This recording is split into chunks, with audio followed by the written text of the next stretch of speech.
పల్నాడు జీవనాడి వరికెలపుడిశల ప్రాజెక్టును పూర్తి చేసే బాధ్యతను తీసుకుంటామని సీఎం చంద్రబాబు తెలిపారు. పల్నాడు జిల్లా మాచర్లలో స్వర్ణాంధ్ర స్వచ్ఛాంధ్ర కార్యక్రమంలో పాల్గొన్న సీఎం ప్రజలను ఉద్దేశించి ప్రసంగించారు. జల్ జీవన్ మిషన్ ద్వారా 3 ఏళ్లలో ఇంటింటికి కుళాయిల ద్వారా తాగునీరు అందిస్తామని స్పష్టం చేశారు.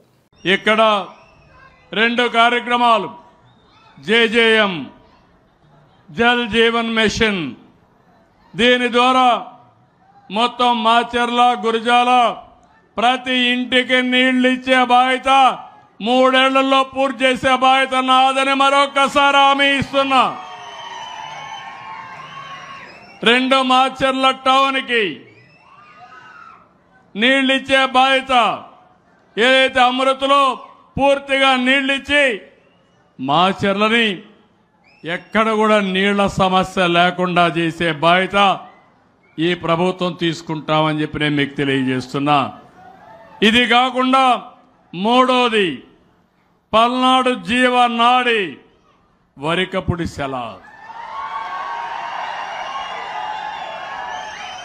60 సంవత్సరాల స్వప్నం చిరకాల కోరిక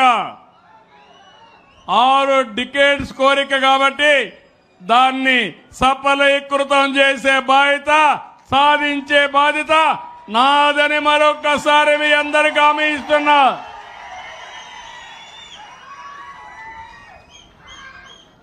దీంట్లో కూడా మీరు చూస్తే 1,25,000 ఎకరాలకు నీరు అందుతుంది. 1,00,000 మందికి త్రాగునీరిచ్చే అవకాశం ఉంటుంది. మొదటి దశ 1.54 టీఎంసీలు, రెండవ దశ 6.32 టీఎంసీలు నీళ్లు కావాలి.